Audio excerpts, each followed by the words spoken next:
Hey everybody, let's start with the left hand. We're going to do 5 on C, 3 on E, 1 on G, and play it together. Keep the elbow relaxed.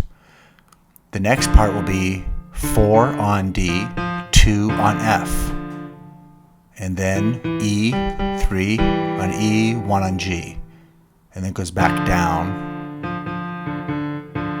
and then 5, 3. So spend time going slow. Here's what it looks like in order. Going up, watch the fingering, relaxed elbow.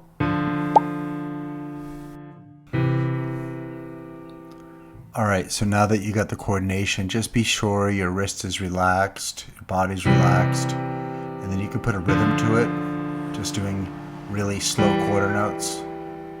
You can play to a metronome if you want. Quality practice. Better to practice less with quality. Right hand time. Yep, 1, 3, and 5. Alright, check it out. In order, and then go to D and F, C and E. Going back, and now, whole thing.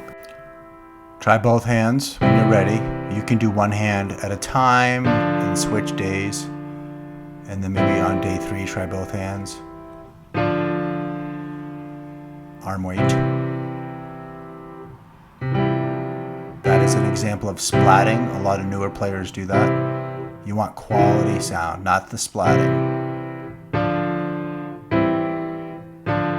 And it's okay if your fingers flail up a little bit. You have to control the muscles. And then when you get comfortable, you can speed it up. Try different. A minor's fun. It's a good warm-up. You can try it in different degrees. I would stick with the white keys first. But for now, keep practicing. Bye-bye.